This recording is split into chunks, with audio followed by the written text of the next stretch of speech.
14 marks allotted for the biology subject and also 14 marks allotted for physics and 12 marks allotted for chemistry. Electricity chapter ಇಂದ ನಿಮಗೆ 5 questions ನ ಕೇಳ್ತಾ ಇದ್ದಾರೆ. This is very important. ನೀವು physics ಅಲ್ಲಿ ಬಹಳ concentration ಮಾಡಬೇಕಾಗಿದ್ದು electricity chapter. They ask 5 marks here. In carbon and its compounds chapter, there are 4 questions they are asking here.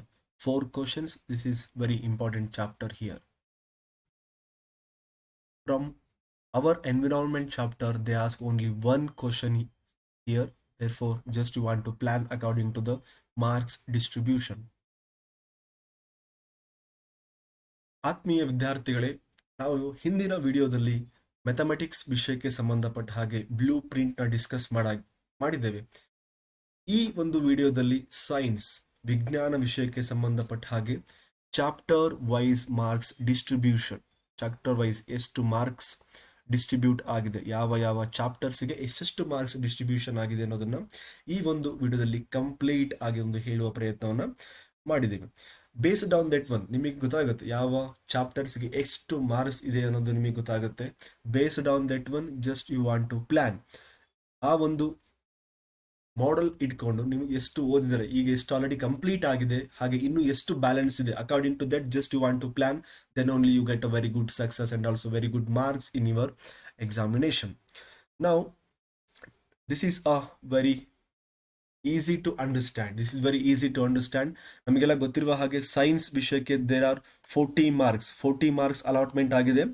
40 marks ಅಲ್ಲಿ ನಮಗೆ ಮೇನ್ ಆಗಿ ಬರುವಂತಹದ್ದು ಬಯಾಲಜಿ, ಫಿಸಿಕ್ಸ್ ಮತ್ತೆ ಕೆಮಿಸ್ಟ್ರಿ. ಬಯಾಲಜಿ ವಿಷಯಕ್ಕೆ there are 14 marks. ನಿಮಗೆ 14 ಕ್ವಶನ್ಸ್ ಇರುತ್ತೆ. 14 ಕ್ವಶನ್ಸ್ ಇರುತ್ತೆ. 40 questions ಅಲ್ಲಿ total 40 questions ಅಲ್ಲಿ ಬಯಾಲಜಿಯಿಂದ ನಿಮಗೆ 14 ಕ್ವಶನ್ ನ ಕೇಳ್ತಾರೆ. ಅದೇ ರೀತಿ ಫಿಸಿಕ್ಸ್ ಇಂದ ಕೂಡ 14 ಕ್ವಶನ್ ನ ಕೇಳ್ತಾರೆ. ಹಾಗೆ ಕೆಮಿಸ್ಟ್ರಿ ಇಂದ ಕೂಡ 12 ಕ್ವಶನ್ಸ್ ನ ಕೇಳ್ತಾರೆ. ಟೋಟಲ್ ಆಗಿ ಆಡ್ ಮಾಡಿದ್ರೆ ನಮಗೆ ಎಷ್ಟಾಗುತ್ತೆ? 40 ಕ್ವಶನ್ಸ್ 40 ಮಾರ್ಕ್ಸ್. 40 ಪ್ರಶ್ನೆಗಳು ಹಾಗೂ 40 ಅಂಕಗಳು ಇರುತ್ತೆ. ಈಗ ನಮಗೆ ಗೊತ್ತಾಯ್ತು ಎಷ್ಟು ಬಯಾಲಜಿ, ಫಿಸಿಕ್ಸ್, ಕೆಮಿಸ್ಟ್ರಿಗೆ ಎಷ್ಟು ಮಾರ್ಕ್ಸ್ ಡಿಸ್ಟ್ರಿಬ್ಯೂಷನ್ ಆಗಿದೆ ಅಂತ ಹೇಳಿ.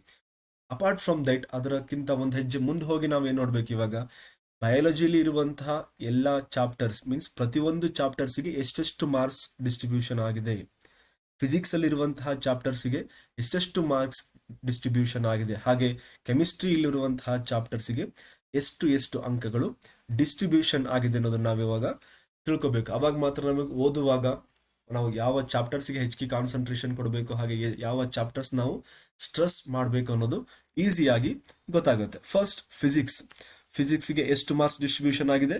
14 ಮಾರ್ಕ್ಸ್. 14 questions 14 marks. ನೋಡಿ, ಓನ್ಲಿ ನೀವು 4 ಚಾಪ್ಟರ್ಸ್ ನ ಕಂಪ್ಲೀಟ್ ಮಾಡೋದ್ರಿಂದ ನಿಮಗೆ 14 ಅಂಕಗಳು ಬರುತ್ತೆ. ಕ್ಲಿಯರ್ ಆಯ್ತಾ? Only 4 chapters here. ಫಿಸಿಕ್ಸ್ ಅಲ್ಲಿ 4 ಚಾಪ್ಟರ್ಸ್ ಇದೆ. ಈ 4 ಚಾಪ್ಟರ್ಸ್ ಇಂದ ನಿಮಗೆ 14 ಅಂಕಗಳು ಬರುತ್ತೆ. Is it clear? Therefore, you want to give a more concentration here. That is light reflection and refraction, 4 marks.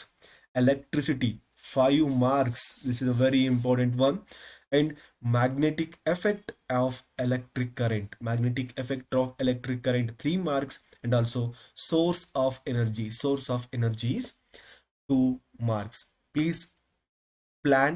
ನೀವು ಇವಾಗ ನಿಮಗೆ ಗೊತ್ತಿರುತ್ತೆ, ಇಲ್ಲಿವರೆಗೂ ಆಲ್ಮೋಸ್ಟ್ ಒಂದು ರೌಂಡ್ ಫಿನಿಶ್ ಮಾಡಿರ್ತೀರಾ. Apart from that, based on this marks distribution, ಈ ಒಂದು ಮಾರ್ಕ್ಸ್ ಡಿಸ್ಟ್ರಿಬ್ಯೂಷನ್ ಮುಖಾಂತರ ಯಾವ ಚಾಪ್ಟರ್ಸ್ ನೀವು ಹೆಚ್ಚಿಗೆ ಸ್ಟ್ರೆಸ್ ಮಾಡಬೇಕು ಅದನ್ನ ನೀವು ಪ್ಲಾನ್ ಮಾಡಿ ವರ್ಕೌಟ್ ಮಾಡಿ, you get a very good marks. ನೀವು ಅಂದುಕೊಂಡೋದಕ್ಕಿಂತ ಹೆಚ್ಚಿಗೆ ಮಾರ್ಕ್ಸ್ ಬರುತ್ತೆ. ನೆಕ್ಸ್ಟ್ ಕೆಮಿಸ್ಟ್ರಿಯಲ್ಲಿ ಟೋಟಲ್ ಆಗಿ 12 ಮಾರ್ಕ್ಸ್ ಡಿಸ್ಟ್ರಿಬ್ಯೂಟ್ ಮಾಡಿದ್ದಾರೆ. ಟೋಟಲ್ 40 ಮಾರ್ಕ್ಸ್ ಅಲ್ಲಿ 12 marks is distributed here. First chapter, that is acid, base and salt, 3 marks. Metals and non-metals, also 3 marks. And also carbon and its compound, 4 marks here. And afterwards, periodic classification of elements, it carries only a 2 marks. 2 questions, 2 marks. After that, last one, that is biology. Biology here, 14 marks allotted here for 6 chapter here. Biology 6 chapters ಇದೆ. 6 chapters which carries a 14 marks. First one, that is a life process, which carry 2 marks here, and also and coordination control and coordination, which is also carry a 3 marks. How do organisms reproduce, which is also carries 3 marks here. Heredity and evolution, which is also carry 3 marks. Our environment, which is carry only a 1 marks here.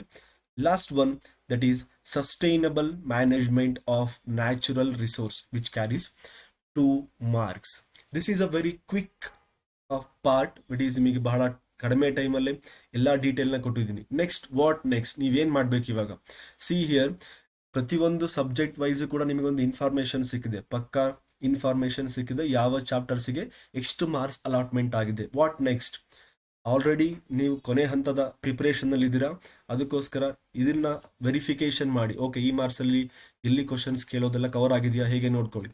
According to that one, ಇನ್ನೂ ಕೂಡ ಯಾವ chapter balance ಇದೆ ಅದನ್ನು ನೀವು first workout ಮಾಡೋ ಪ್ರಯತ್ನ ಮಾಡಿ. ಈಗ ಆಲ್ರೆಡಿ ಕಂಪ್ಲೀಟ್ ಆಗಿದ್ದು, well and good. After that just you want to plan according to the marks. ಇಲ್ಲಿ ಮಾರ್ಕ್ಸ್ ಡಿಸ್ಟ್ರಿಬ್ಯೂಷನ್ ಇದೆ ಅಲ್ವಾ, ಅದರ ಮುಖಾಂತರ ಎಷ್ಟೆಷ್ಟು ಮಾರ್ಕ್ಸ್ ಇದೆ, ನಾನು ಎಷ್ಟು ಓದಿದ್ದೀನಿ. ಇನ್ನೂ ಕೂಡ ನೀವೇನಾದರೂ ಎಕ್ಸಾಂಪಲ್ ಎಲೆಕ್ಟ್ರಿಸಿಟಿ ಚಾಪ್ಟರ್ ನೀವೇನೋ ಸ್ವಲ್ಪ ಕಡಿಮೆ ಓದಿದ್ರಿ ಅಂತ ಹೇಳಿದರೆ, just you want to work more, because which carries 5 marks ಇರೋದ್ರಿಂದ just want to give a more concentration.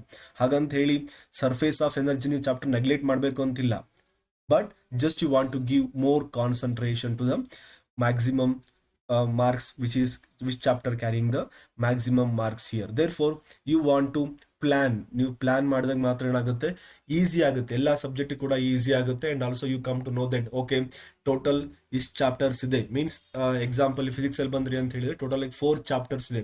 4 chapters ನಾನು 3 ಚಾಪ್ಟರ್ಸ್ನ ಕಂಪ್ಲೀಟ್ ಆಗಿದೆ, ಓನ್ಲಿ 1 ಚಾಪ್ಟರ್ ಬ್ಯಾಲೆನ್ಸ್ ಇದೆ, ಐ ವಾಂಟ್ ಟು ರೀಡ್ ಅಂತ ಹೇಳಿ ನಿಮಗೊಂದು ಕ್ಲಿಯರ್ ಆಗಿರುವಂತಹ ಇನ್ಫಾರ್ಮೇಶನ್ ನಿಮಗೆ ಸಿಗುತ್ತೆ. Therefore please work on that one. ಅದರ ಮುಖಾಂತರ ನೀವು ವರ್ಕೌಟ್ ಮಾಡಿ ಈ ಒಂದು ಬ್ಲೂ ಪ್ರಿಂಟ್. ಅವಾಗ ಮಾತ್ರ ಏನಾಗುತ್ತೆ, ನಿಮಗೆ ಒಂದು ಬಹಳಷ್ಟು ಯೂಸ್ಫುಲ್ ಆಗುತ್ತೆ. Okay, this is all about this video. This is a very short video and also very valuable one.